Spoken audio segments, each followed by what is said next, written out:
I scrolled the used boat listings this morning with my coffee, same as I do most mornings, and the first thing that stopped me was a tritoon, a big one. Triple aluminum tubes, a wraparound lounge, a 400-horse outboard hanging off the back. And 5-6 years ago, that boat stickered for somewhere north of $80,000. New, off the showroom floor. Today, the fella's asking the price of a used pickup truck, and he's been asking it for a while, because the listing said relisted, and the photos had that look of a man who just wants it gone. Before I go any further, let me say this plainly, because we're talking about money today, and what something's worth. This is general information from one working marine surveyor, not a professional survey, and not financial advice.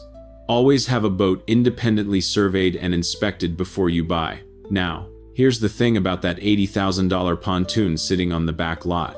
If you own one of these, you need to hear this. Because what's happened to the value of your boat is not your fault, and it's not bad luck, and there are a couple of things you can do about it. And if you're shopping, listen close. Because there is a genuine deal hiding in this mess, and there is a trap hiding right next to it, and they look almost identical in a marketplace photo. Inspecting boats is what I do for a living. Buyers hire me to crawl through a boat and find what's wrong before the money changes hands, and I've put my hands on a lot of these big pontoons over the last few seasons. And I'll tell you, when this many high-end boats lose this much value this fast, it stops looking like a soft market and starts looking like something that was baked in from the day they were built. The money knew, the buyers didn't, so stay with me. I'm going to walk you through exactly why these $80,000 pontoons cratered, what it's actually costing the people who own them, and then the part that matters most, which used pontoons are honest gold mines right now, and which ones are money pits wearing a fresh coat of wax. I'm Sam Holloway. Let's get into it. Let's start with the obvious one, because it's the one everybody half remembers. The boom. 2020, 2021, the world shut down, and people who'd never owned a boat in their lives decided this was the year. The lakes were the one place you could go. Dealers sold everything on the lot, and then sold boats that weren't built yet. There were waiting lists. People were paying over sticker, which in the boat world almost never happens. And the builders, naturally, did what any business does when demand goes vertical. They built more, and they built bigger. And they pushed the price ceiling higher, because folks were paying it. The big luxury tritoon with the 400-horse motor, that's a child of that boom. Now here's what a boom does that nobody thinks about while it's happening. It pulls demand forward. All those people who might have bought a boat over the next 5 years bought one in 18 months instead. So when the music stopped, the buyers were already on the water. They didn't need a second one. And right about then, interest rates went up. A boat loan that was 4% became 8-9%, and on an $80,000 boat, that is a brutal monthly payment. Fuel got expensive, and suddenly the dealers had a back lot full of giant pontoons and a showroom full of new ones, and not enough people who could afford either. Oversupply meeting cooled, demand meeting expensive money. That's not a conspiracy, that's just the tide going back out, and it always does. The trouble is, it went out hardest on exactly these boats. The biggest, most expensive ones bought at the very top. Now, I want to be fair here, because this is where a lot of these videos go wrong. New boats depreciate. All of them. That's not a defect, that's just the nature of the thing. The moment you splash it, it's a used boat. A new car loses a big chunk of its value the day you drive it off the lot, and a new boat is worse, because the market's thinner and the carrying costs are higher. A pontoon that lost roughly a third or more of its value in the first 3 years didn't necessarily do anything wrong. That's normal. The story isn't that they depreciated. The story is which ones depreciated so hard they're now selling for a fraction of what they cost. And why a few of them deserve it, and a few of them absolutely don't. So let's talk about the engine, because this is the big one and almost nobody factors it in. That 400-horse outboard on the back of the luxury tritoon, that is a serious piece of machinery. We are talking about a motor that, brand new, can cost more than a lot of people's first house down payment. And here's the part the brochure doesn't dwell on. It costs money to feed, and it costs money to keep. A motor that size, run hard, will drink fuel like you would not believe, and the service isn't cheap either. The lower unit oil, the impeller, the plugs, the 100-hour and 300-hour services, the mechanic's time. On a big outboard, a water pump impeller job alone can run you a few $100s at a shop, and you need it done, because that impeller is what keeps your motor from cooking itself. Now think about who's buying a used pontoon. A lot of times it's a retired couple, or a family, who want to put around the lake on a Sunday afternoon. They do not need 400 horsepower to do that. They never use it. So they're staring at this beautiful used tritoon, and somewhere in the back of their mind they're doing the math on what it costs to fuel and service a motor built to pull a slalom skier at 50 miles an hour, when all they want to do is idle out to the sandbar with a cooler. And that math scares them off, which means the big motorboats sit. The verdict on the engine? It's not that a big motor is bad.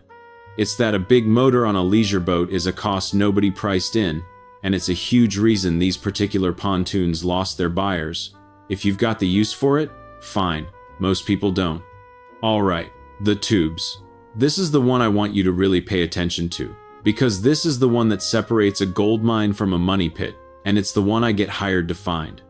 A pontoon floats on aluminum tubes. That's the whole boat, really. A deck sitting on top of these long sealed metal cylinders full of air.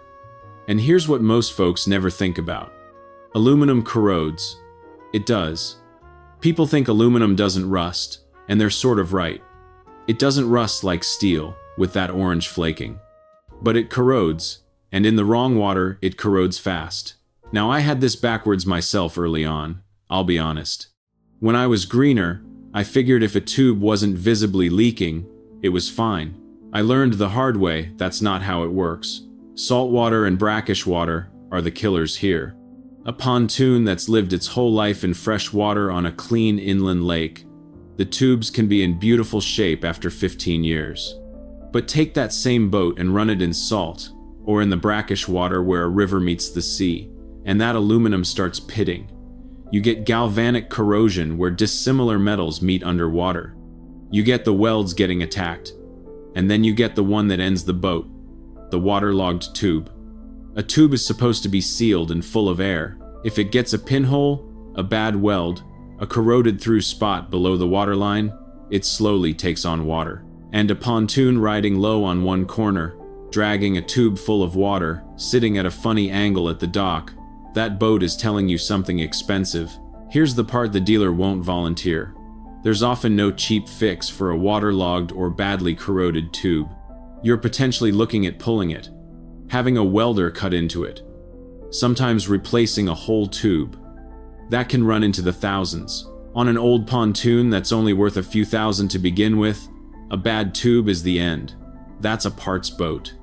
So the tubes are the single biggest reason a used pontoon is either a steal or a sinkhole. And from a marketplace photo, you cannot tell which. That's exactly why you get one looked at. Now hold on, because the next few are the slow bleed. The things that don't sink the boat but quietly drain its value. And the furniture is first. A pontoon is basically a floating living room. Big plush vinyl loungers, captain's chairs, the wraparound seating, a snap-in carpet or a vinyl floor, and all of that lives outdoors, in the sun. Ultraviolet light is merciless on vinyl. It fades it, it dries it out, it makes it brittle, and eventually it cracks and splits at the seams. If the boat was kept under a cover or in a covered slip, the furniture can look almost new after years. If it sat out, uncovered, lakeside, baking every summer, the vinyl goes chalky and the seams let go, and water gets down into the foam underneath, and now your seats are wet sponges that smell like a basement. Recovering or replacing pontoon furniture is not cheap. A full reupholstery is real money, often a few $1,000s by the time you're done, and the flooring on top of that.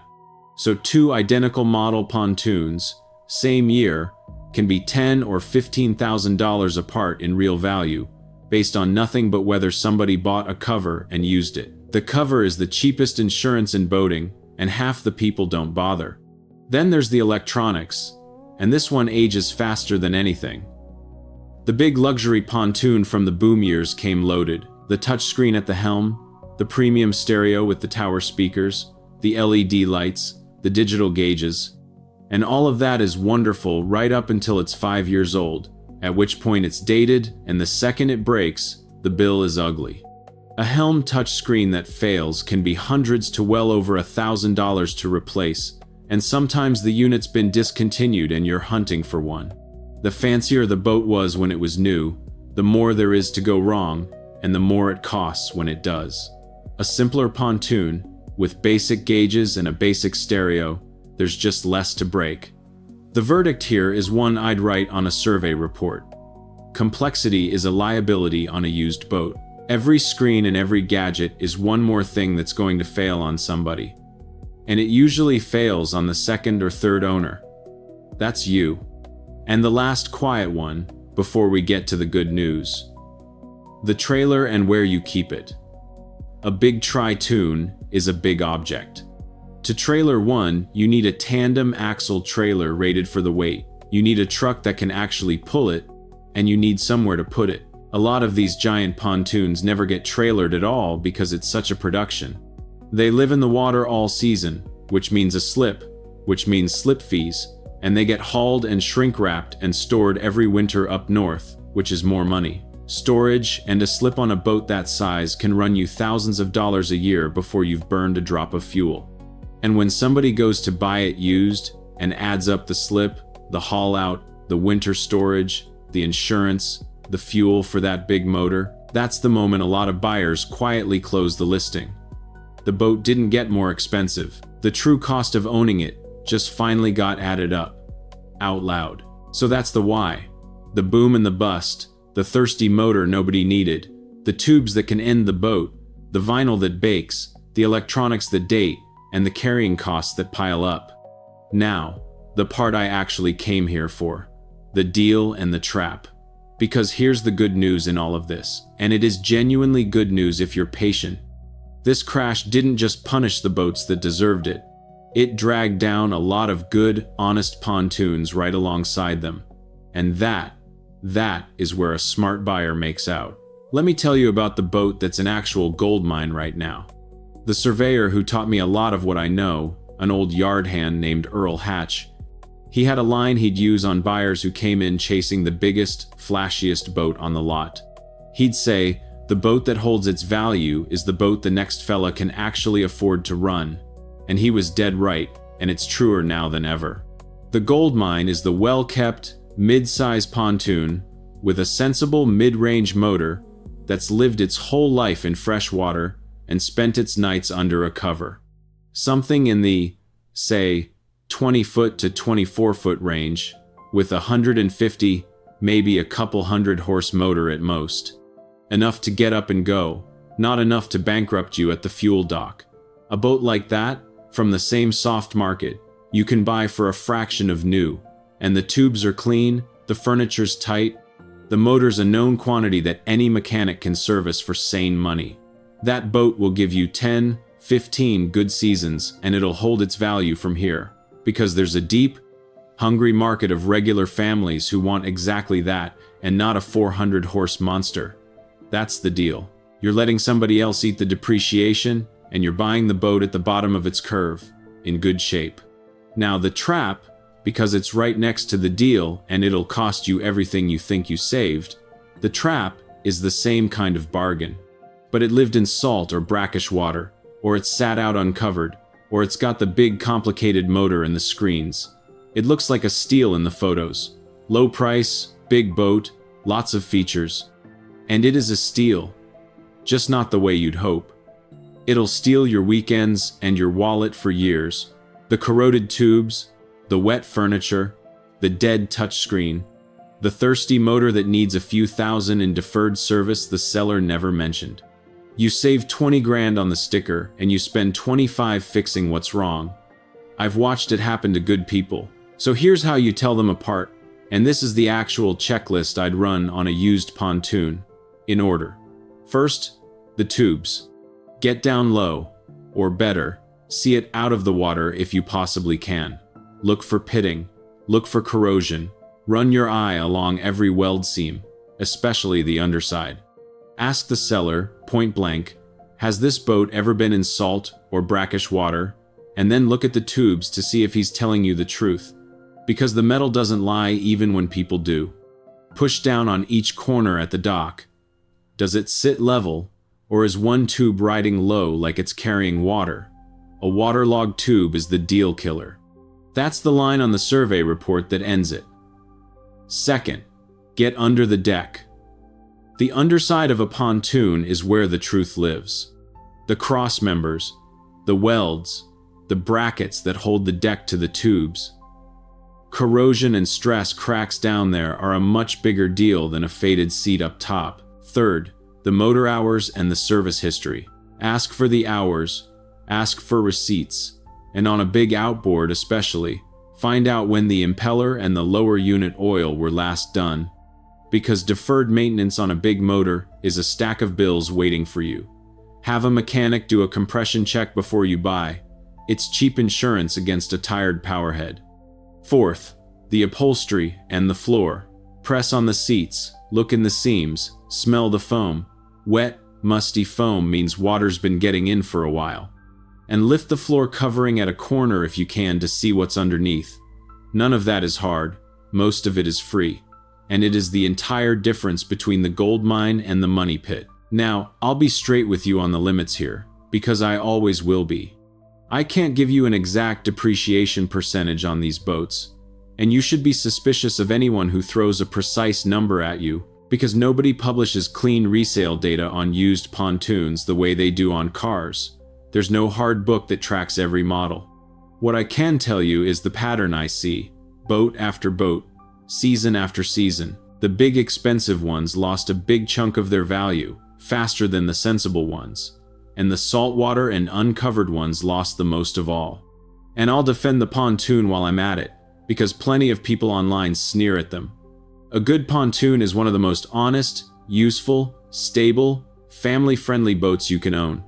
They're easy to get on and off, they're forgiving, they're perfect for the lake. The boat isn't the problem. The problem was paying top dollar for the biggest one at the very top of the market. Buy the right one, kept the right way, at today's prices, and a pontoon is one of the best values on the water. So if you own one of these big pontoons, don't panic, and whatever you do, keep a cover on it and keep up the service, because the boats that hold value from here are the ones that were cared for. And if you're shopping, be the patient one. Let the seller's heartbreak be your bargain. Check the tubes, check under the deck, check the hours, check the foam, and walk away from anything that's been in salt unless the metal proves you wrong. The deal is real. The trap is right beside it, and now you know how to tell them apart. If this was useful, do me a favor and hit the like button. It genuinely helps a small channel like this one. And tell me in the comments, what's the worst boat you ever bought? Or the best deal you ever found? The old hands in here will set the record straight either way. Next time, I'm going to take you inside what's really hiding in a $50,000 fiberglass hull. Because the foam cord transom is its own kind of heartbreak, and it's the most expensive surprise in boating. Buy smart, stay afloat. I'm Sam Holloway, I'll see you back at the dock.